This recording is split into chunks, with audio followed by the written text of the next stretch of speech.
Добро вечер во емисијата 360 степени на Алсат. Еве што се темите за вечерва. Во оваа викендичка на 2 јуни годинава се случи редок настан.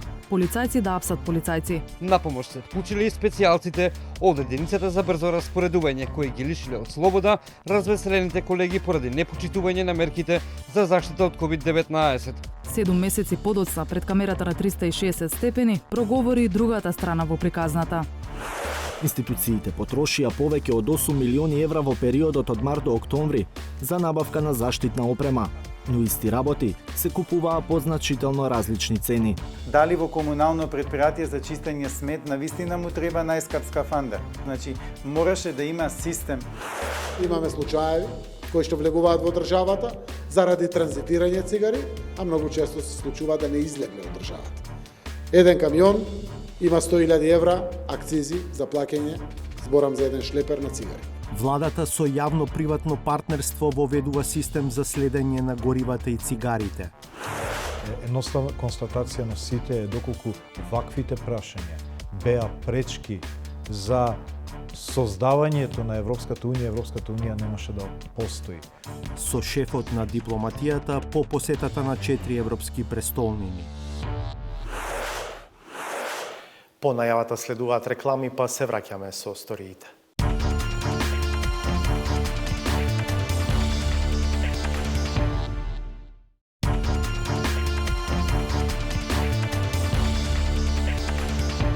Со какви сознанија и впечатоци се враќа шефот на дипломатијата Бујар Османи од мини турнејата во која во изминатите неколку дена посети 4 земји членки на Европската унија: Романија, Чешка, Унгарија и денеска Австрија. Каков е односот на овие држави кон блокадата за Северна Македонија од Бугарија, особено што ветото од Чешка и Словачка на заклучоците за проширувањето коинцидираше со престојот на Османи во Прага. Со министерот за надворешни работи, кој пред малку слета од Виена, разговараше Владимир Мирчевски. Министре, току-што се вративте од Виена, каде вашиот австријски колега министерот Шаленберг на заедничката пресконференција порача дека билатералните историските прашања треба да се одвојат од ЕУ процесот. Ова не е нова порака, ваква порака стигаше во континуитет од барем неколку европски престолнини, но која е ползата од неа, кога конечно на крајот факт е дека оваа година Северна Македонија нема да ги почне пристапните преговори со Европската унија. Видете, не ни е непознато дека одлуките за проширување во Советот на ЕУ се носат со консензус. Така да, доколку ги немате сите во поддршка на вашиот пат, вие не можете да успеете. Меѓутоа е многу важно да преовладува размислувањето дека вие сте на прав пат. Односно, дека процесот на проширување има цел европеизација на кандидатите, а не билатерализација.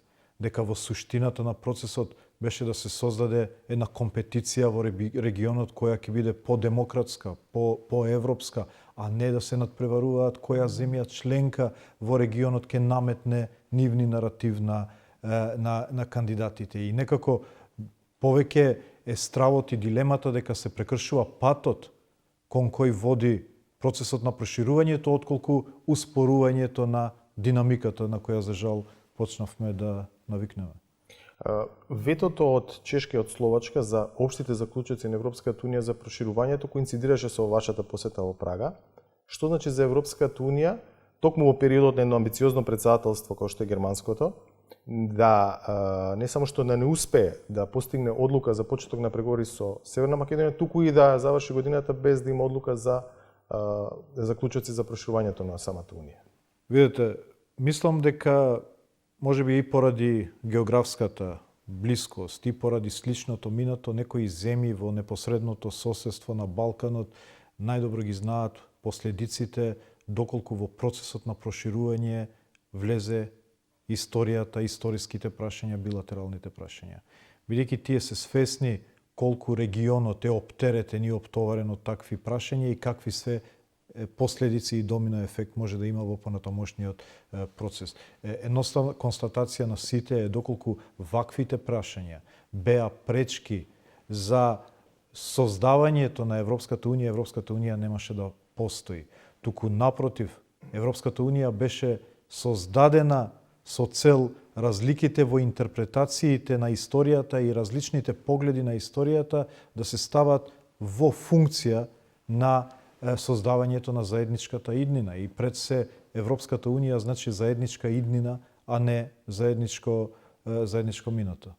Дали се уште се прават обиди за надминување на проблемот со Бугарија во блиска иднина, бидејќи впечатокот од изјавите од настапите на премиерот Заев е како да крева раце од процесот барем во оваа фаза? Мислам дека суштината на нашиот пристап не се менува календарот на нашите активности.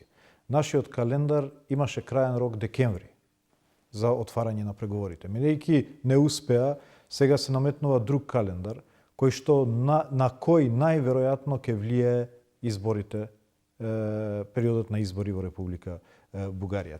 Така да се треба да се наметне и нашата динамика со тоа што ние продолжуваме, се обидуваме да го искористиме секој ден за да ги надминеме разликите. Немаме алтернатива од добри меѓусоседски односи, немаме алтернатива од патот кон Европската Унија. Така да ние ќе се концентрираме на две прашања. Продолжување на реформите, никако не сме ова да влијае на некое успорување на реформите и нашата посветеност кон европскиот пат и потребата од добри меѓусоседски односи, кои што не се само додадена вредност, туку се важно прашање во процесот на проширување. Така да ќе продолжиме да комуницираме. Не знам колку во услови на предизборен период политичарите може да донесат одлуки, меѓутоа ние треба да бидеме спремни и за сега, но и после изборите. Спомнавте реформите, помалку збунувачка е денешната објава на проектот Акција 21, кој што од една страна може да се перцепира како алтернатива на отсуство на ЕУ процесот, а ако не е така, зошто тогаш во 10 приоритети кои што се набројани отсуствува решавањето на проблемот со Бугарија или почетокот на пристапните преговори со Европската Унија? Видете, ние мора да наметнеме динамика на реформите и во отсуство на преговарачкиот процес. Од друга страна, ние тоа го правиме веќе 15 години. Во отсуство на преговарачки процес ние сме стигнале во ситуација да бидеме први во регионот во однос на исполнување на политичките и економските критериуми. 1/3 од европското аки веќе не е транспонирано во нашето законодавство уште пред да почнат преговорите. Токму заради тоа што сме наметнале една симулација на преговори, ако можам да кажем, за да ја држиме тензијата во институциите. И тоа е многу важно. Така да сите овие иницијативи се важни, но и Европската комисија мора да одговори. Дали е тоа продолжувањето на експланаторниот скрининг, започнување на билатералниот скрининг и во овој период во отсуство на усвоена преговарачка рамка, ќе мора и Европската Унија да одговори на потребата од одржувањето на тонусот, но се разбира и во комуникацијата со пријателите во билатералните односи, исто така и тие да придонесат. Меѓутоа, билатералните прашања, решавањето на спорот со Бугарија е наш ангажман кој што произлегува од договорот за добро соседство, а не од европскиот процес. И токму тоа е намерата, да се одвојат овие два процеса. Се разбира се на некој начин меѓузависни, бидејќи во самата предлог преговарачка рамка стои дека прогресот ќе се оцени во основа на опипливи резултати во имплементација на договорот, но сепак е тоа билатерален договор и билатерални односи на кои што ние сме посветени и сум убеден дека ќе најдеме решение. А на кој начин Европската комисија може да го одржи, како што рековте, тонусот форма? Може да го одржи, како што реков, преку продолжување прво на остатокот од експланаторниот скрининг, меѓутоа и преку започнување на билатерален скрининг. Тоа се обидувам да го разговарам и со земјите членки и со Европската комисија во овој период, бидејќи сметам дека е така ќе се држат институциите активни. Тоа се периоди во рамки на преговарачкиот процес, меѓутоа не се регулираат во преговарачката рамка за да може да бидат зависни од преговарачката рамка и би можеле овој период да го компензираме и со дел од преговарачкиот процес, а сепак да додека разговараме со Бугарија да изнајдеме решение. Благодарам. Благодарам на вас.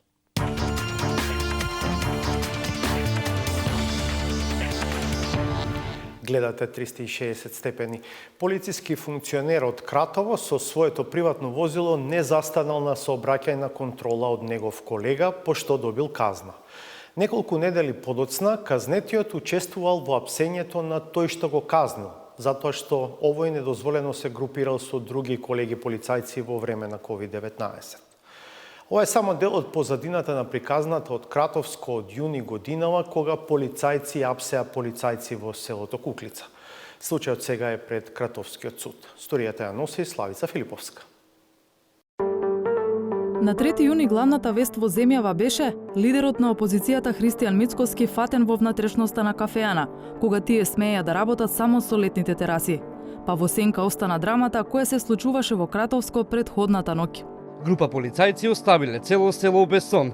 Гласната музика и многу бука ги вознемирило соседите. На помош се вклучиле и специјалците од единицата за брзо распоредување, кои ги лишиле од слобода развеселените колеги поради непочитување на мерките за заштита од COVID-19. Веќе следниот ден, случајот доби и партиско-политички контекст. Полицајците на Чулев директно ја прекршуваат забраната, односно не постапиле согласно здравствените прописи за време на епидемија. 7 месеци подоцна пред камерата на 360 степени проговори и другата страна во приказната. Ние сме, пак ќе ви повторам, на приватен имот, ние не сме на јавна површина. Дали COVID-19 мерките беа искористени за меѓусебни пресметки на ривалски табори во Кратовската полиција.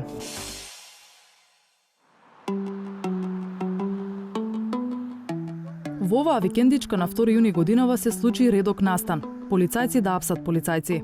Настаните почнуваат попладнето кога 6 колеги се собираат во приватен објект, собственост на еден од присутните.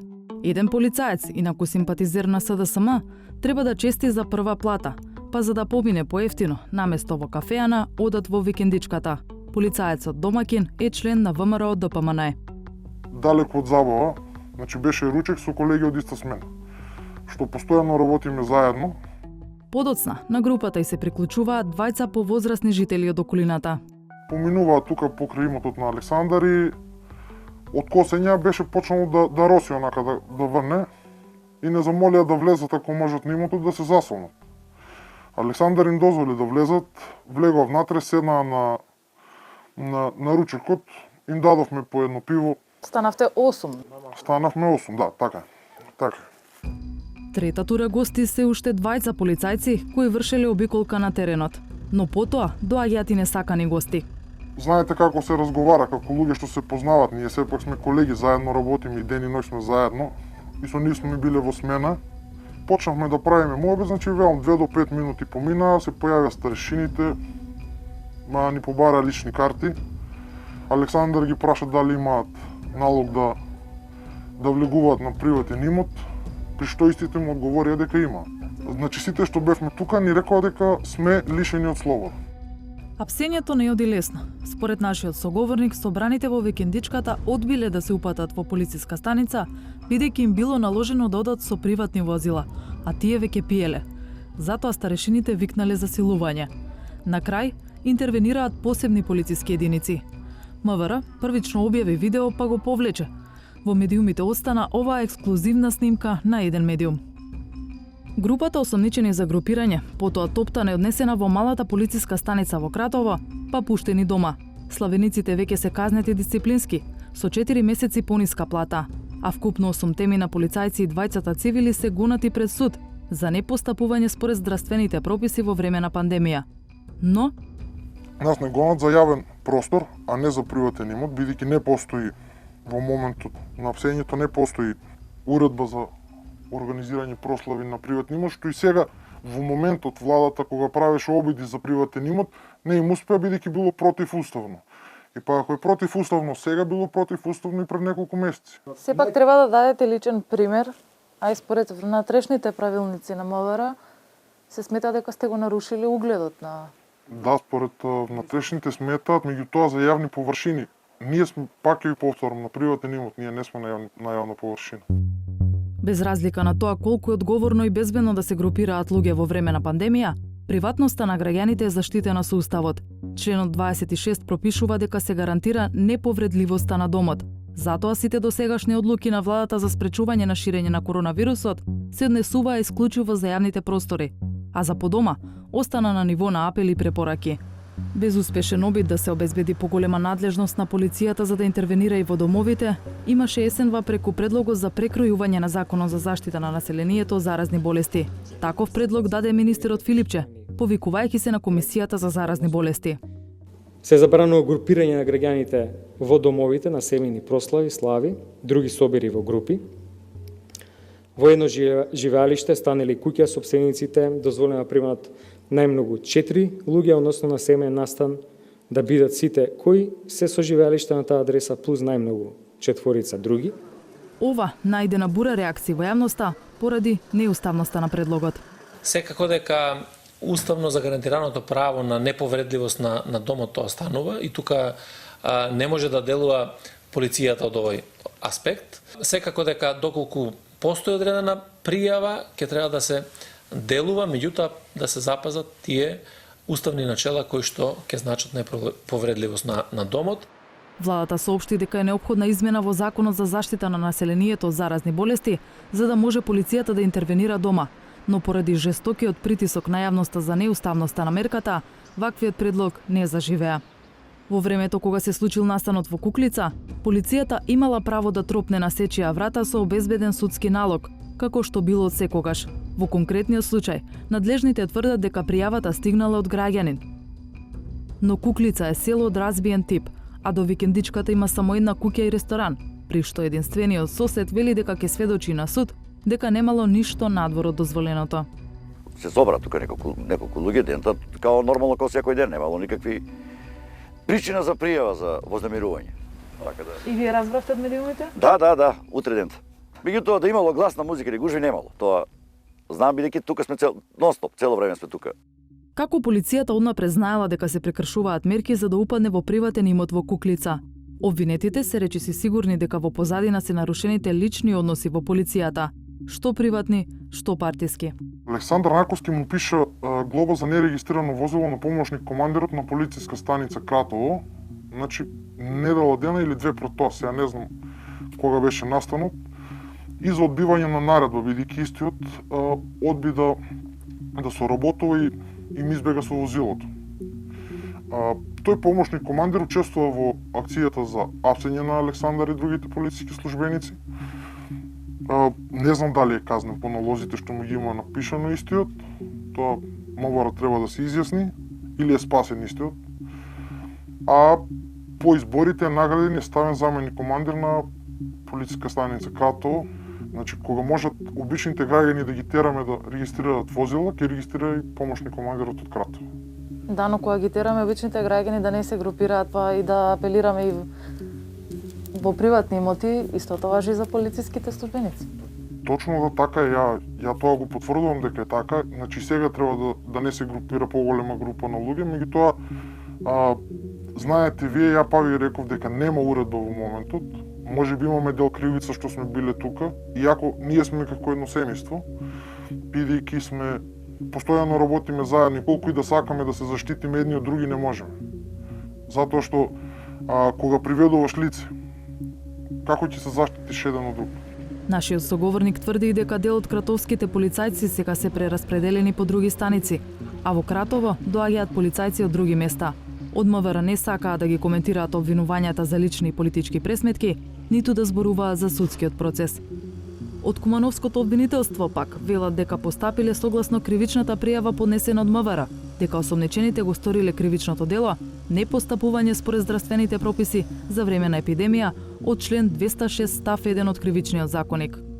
Лицата биле затекнати во група поголема од дозволената, согласно претходно донесената одлука на владата на Република Северна Македонија.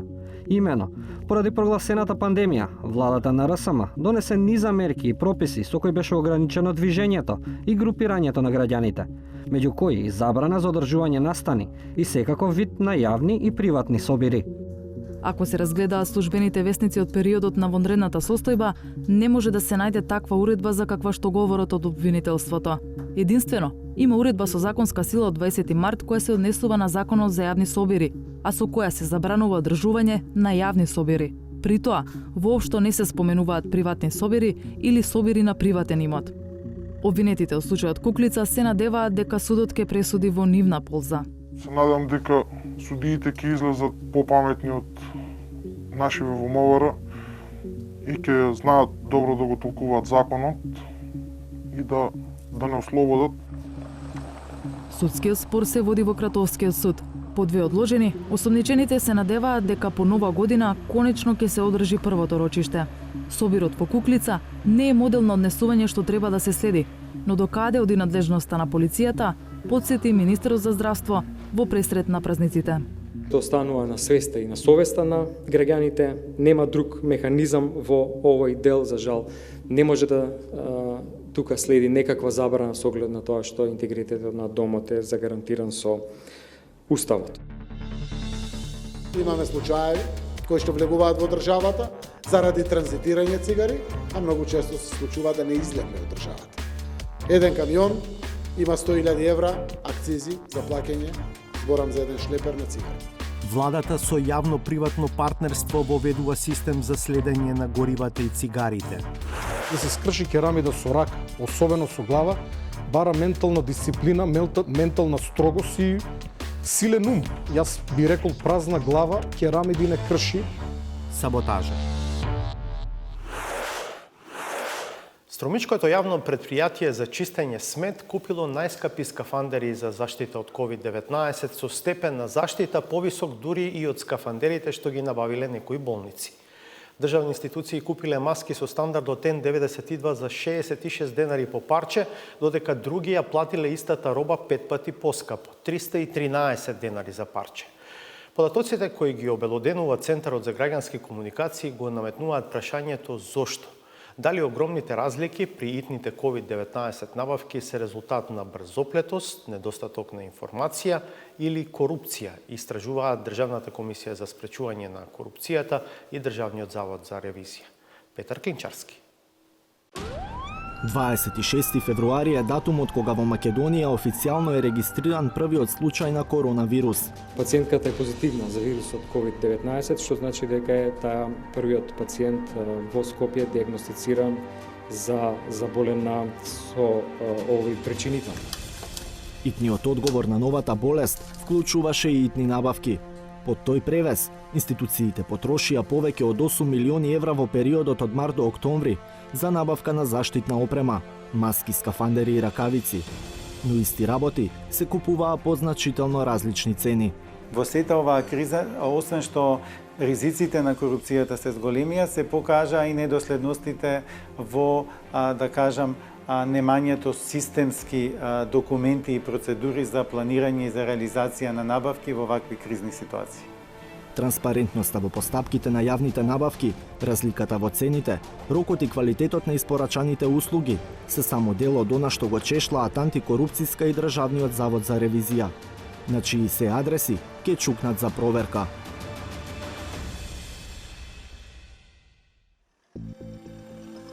Затекнати со појавата, а подоцна и со развојот на COVID-19 епидемијата, многу институции тргнаа во итна набавка на заштитна опрема. Таквите постапки не одеа со јавни огласи на кои може да се пријави секој конкурент, туку преку директни преговори во 4 очи со мал број, па и една фирма. Намерата, заштитата да се добие итно, се судри со ниската понудувачка на пазарот, па голем дел од фирмите ја искористија можноста драстично да ги поскапат производите. Според новата анализа на Центарот за граѓански комуникации, невладина организација која активно ги следи и итните COVID-19 набавки, во периодот од март до октомври се склучени вкупно 523 договори од крајна итност, чија вкупна вредност изнесува 8,1 милиони евра. Бројот на институции кои склучиле вакви договори е 103, а половината од нив се од областа на здравството. Како продавачи се избрани 204 различни фирми, но на секои 100 потрошени денари, 42 отишле кај 5 компании. Или највисока вредност на склучени договори од 1,2 милиони евра има Биотек од Скопје за 13 итни набавки. Вторе Гифти Текс од Прилеп, која во 2 договори за итни набавки продава добра за 1,1 милион евра. Соникс Анастасија добила 9 итни набавки по вредност од 485.000 евра, Лисаком од околу 300.000 евра, а најголемата фармацевска компанија во земјата Алкалоид е петта на листата со вкупна вредност од околу 265.000 евра за 17 склучени итни договори. Најмногу пари на итни набавки потрошило Министерството за внатрешни работи, околу 2 милиона евра. Далеку помалку, 730.000 евра потрошило Министерството за здравство. Следуваат Клиниката за травматологија, Центарот за јавно здравје Скопје и ковид центарот 8 септември. И додека е разбирлива потребата да се набавува итно, Герман Филков од Центарот за граѓански комуникации потсетува дека и во тој случај е потребна отчетност за потрошените јавни пари. Забележува дека многу од итните договори ги немаат потребните елементи, прецизен опис што точно се набавува, количината и поединечната цена. Отсуствуваше навистина еден систем, отсуствуваше насоки од надлежните институции. Дали е тоа Бирото за јавни набавки, Министерството за финансии, Министерството за здравство, Комисијата за заразни болести, значи некој да даде насоки на каква работно место со која изложеност на потенцијалот за зараза, каква заштита треба да се примени. Дали во комунално предпријатие за чистење смет навистина му треба најскап скафандер? Или во болницата да купат најефтин скафандер. Значи, мораше да има систем или таа потреба да се образложи. Да образложи тоа комунално предпријатие зошто му требаат скафандери со највисока заштита. А зошто во болницата не требаат скафандери со најголема заштита. Значи, отсуствуваше една таква, да кажам, едно чувство за рационално да докаже дека рационално ги трошеле пари. Комуналното предпријатие кое купило скафандери за една употреба со највисока заштита во итна постапка е од Струмица, а договорот може да се најде на сајтот на Биро за јавни набавки. Па прашавме и самите, зошто имале потреба токму од такви скафандери, но и зошто ги платиле речиси најскапо во земјата 1156 денари од парче, кога медицински установи купувале скафандери за повеќе употреби по пониска цена. И по 10 дена чекање не добивме објаснување. Освен кај скафандерите, големи разлики има и кај останатата заштитна опрема. Например, маски од видот N92 биле купувани за 66 денари од парче, но и за речиси 5 пати поскапо 313 денари од парче. Кога се во прашање за штитните ракавици, има примери за договори каде една ракавица чинела 1,8 денари, но и 9,3 денари. Најскапи ракавици купило МВР во времето кога беше раководено од технички министер и покрај тоа што е набавена најголемата количина наеднаш во земјава од 4 милиони ракавици.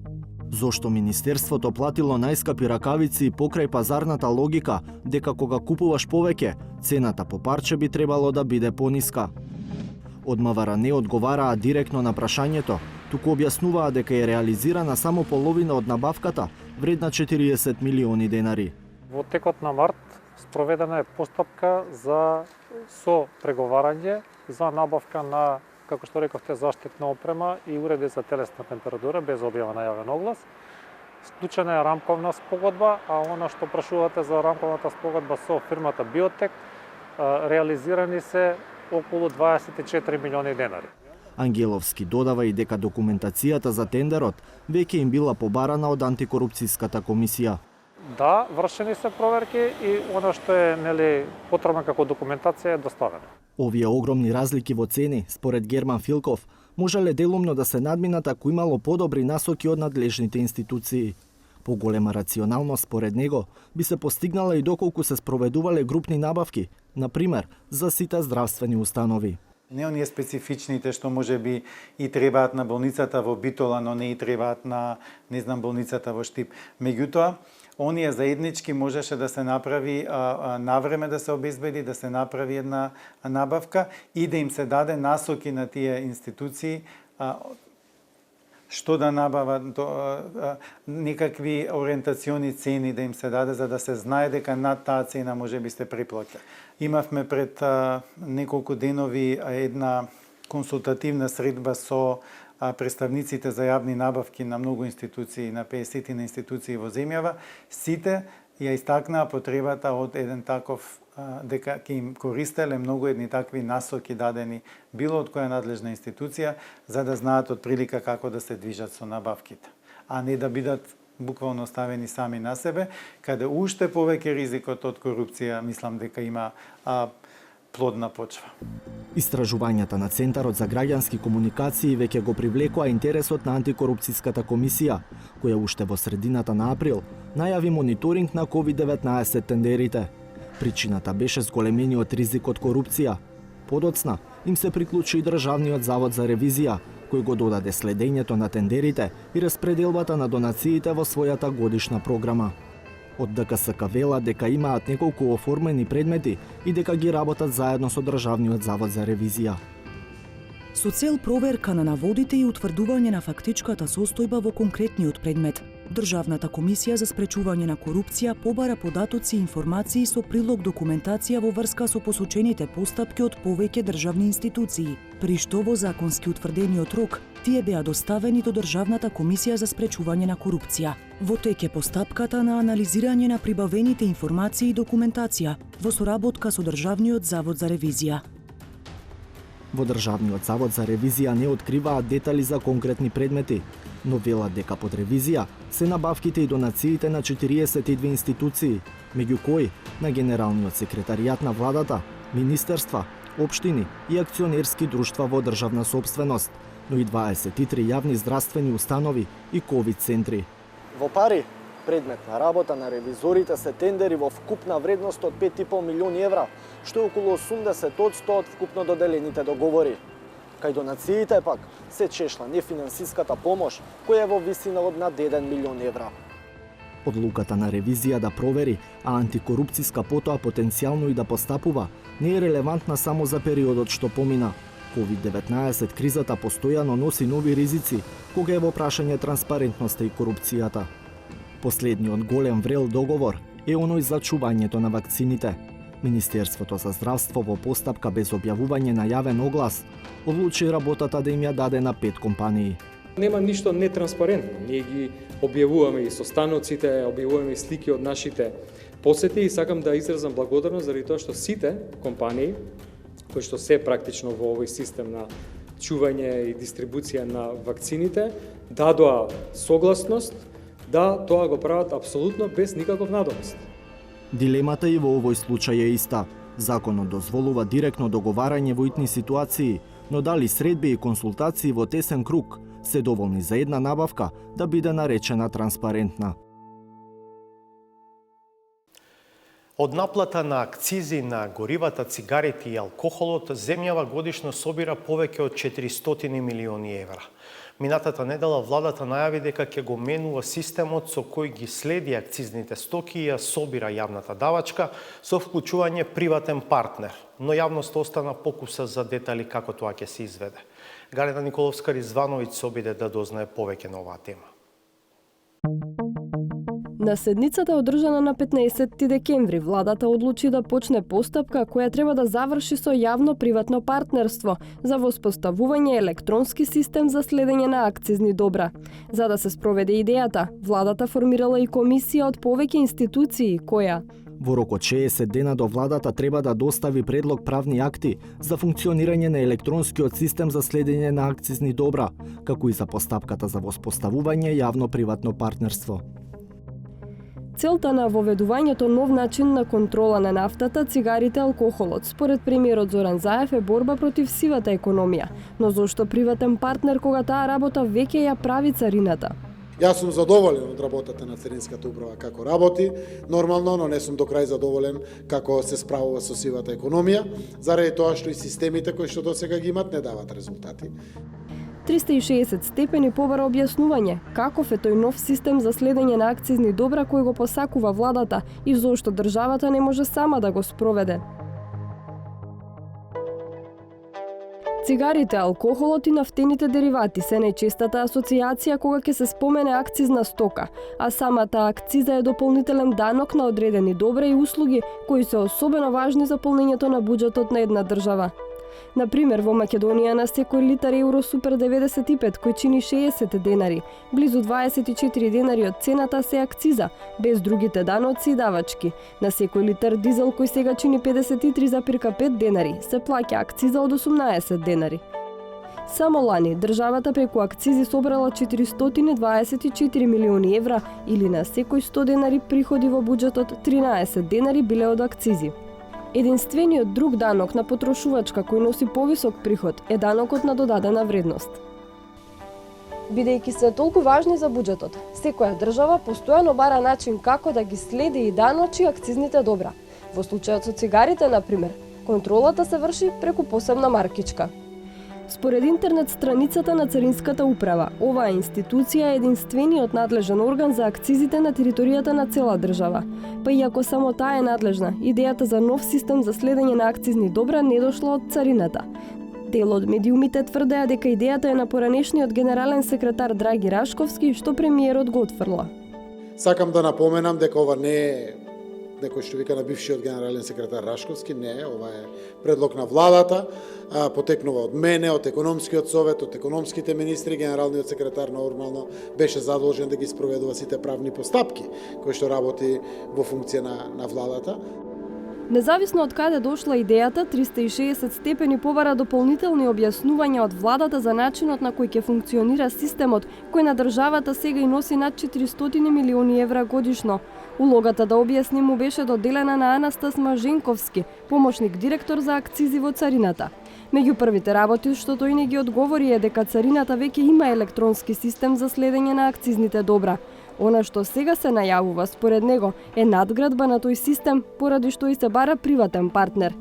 Генерално се работи за два системи. Едниот систем е систем за маркирање на горива, а другиот систем е систем за следење и пронаоѓање на тутунските производи.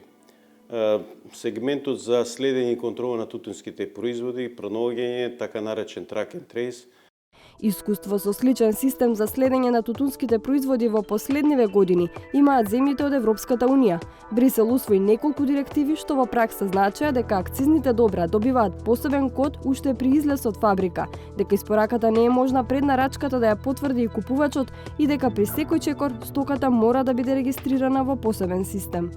Со тоа државата цело време знае каде е, например, секоја кутија цигари. Независно дали во земјава ќе биде применет идентичен модел, целта е иста.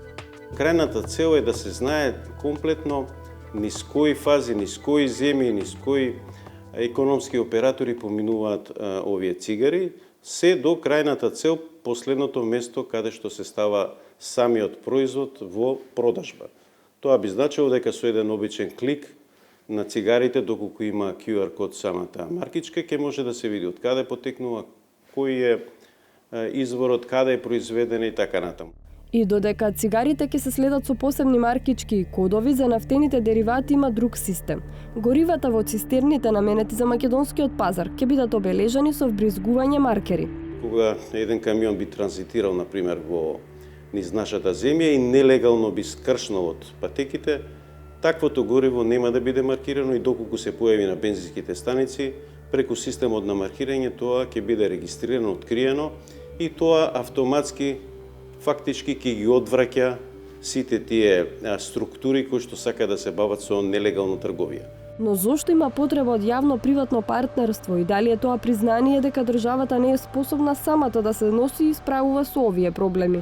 Овие системи и во другите земји се воведуваат на сличен начин со јавно-приватно партнерство или други модели.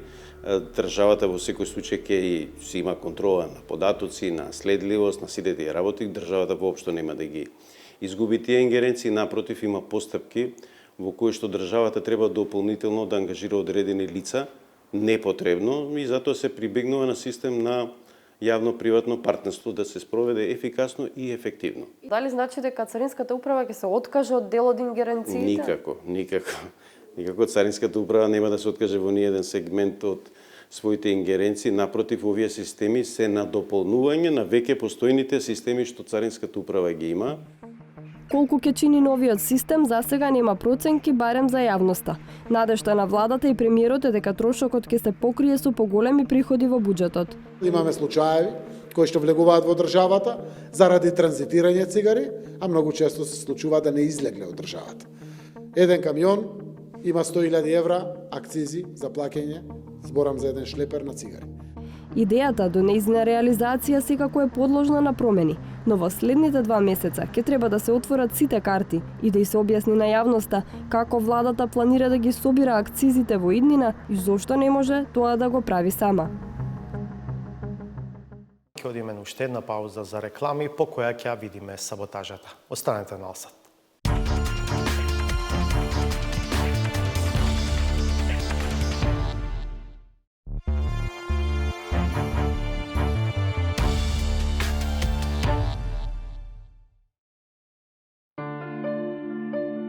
Абсурдноста на ветото и анахроноста на спорот кој официјална Софија му го наметна на Скопје предизвикува стравување дека балканскиот синдром на постојана негација може да креира ланец на реакции со кој за тестаментот на сесловенските просветители своето право на предност може да го користат и други наследници.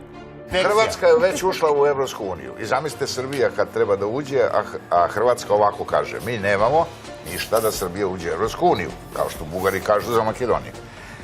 Ali, pošto je hrvatski jezik već zvaničan jezik Unije, mi smo protiv toga da srpski jezik bude zvaničan jezik Unije, zato što su srpski i hrvatski jezik isti. I u suštini Srbi govore hrvatskim jezikom. Од таму потребна е фокусираност, бидејќи за да ја снема таа бариера, нема да биде неопходно покажување сила, која и онака не е на располагање, туку цврста волја и решеност, со разум да се надмине поставената препрека. Да се скрши керамида со рак, особено со глава, бара ментална дисциплина, ментална строгост и силен ум. Јас би рекол празна глава керамиди не крши. Во меѓувреме и духот треба да биде на високо ниво, бидејќи без неговата крепкост се паѓа во состојба во која телото, а особено главата ја губи способноста за расудување и паѓа под влијание на атмосферата, набиена со формален песимизам. Сега сте огорчен, разочаран сте заради сево ова што се случува и она што го доведе. Сега вие психијатар излеговте, ја гледате како сум насмејан од кај тоа огорчен. Во ова студио јас сум уредник и новинари поставувам прашања. Како тврдите дека сум огорчен човече, јас сум насмејан, се смеам овде пола час. Се разбира, постои политичка матрица која форсира сосема друга ментална состојба. Според неа, потребна е промена на терапијата со излегување од тесната кожа на наводниот објективен оптимизам со помош на субјективно, емоционално празнење. Овие денови се бавам со оваа тема и малтене почнав и сум многу вознемирен, почнав и да се плашам. И ако треба хистерија, еви ќе почнам и да хистеришам тука. Не разбирате? Овој народ мора да се разбуди. Овој народ мора да се разбуди. Овој народ спие. Ваквата сомнеш дека премногу се сонува и дека недостига реакција е спротивна со тврдењето во кое цврсто се декларира својството на апсорбција на лидерот, кој во себе ја впива сета очигледна постоечка јарост и во нејзино име се конфронтира не само со новинарите, туку со сите. Таа негова и вулгарност има содржина, значи е испровоцирана од народниот гнев. Значи тоа не е вулгарност како сега може малку невкусно да спомнам некој претенци како покојниот Амди Байрам или слично, кој што имаше некој да речем испади со пцовки со такви работи, ама беше доживуван како нешто смешно, како нешто несериозно. Зошто? Зашто позади тоа не стои ништо. Ова е израз на автохтон народен гнев. И на крајот, за разлика од опозицијата, власта има развиено модел според кој се справува со гневот, а особено со стравот. Кога одете да фрлите ѓубре и околу контейнерот гледате десетина малски кучиња од оние мелези кои што се овде растрчани, од внатрешниот джеп на местопенкало вадам едно стапче и го фрлам. И додека тие си играат со стапот, ја доаѓам до контейнерите, го фрлам ѓубрето и заминувам. Тоа е финтата. Идејата со заигрување да се сврти вниманието е сведоштво за моментна снаодлива за расчистување и никаков доказ за постоење автохтон концепт за трајно решавање на сето тоа што се наоѓа во и посебно вон контейнерот. Саботажата и сите други содржини се достапни на интернет страницата 360stepeni.mk и на нашите акаунти на социјалните мрежи. Може да не следите и таму. Ви благодарам за вниманието вечерва. Се гледаме повторно в петок од 22. Пријатно!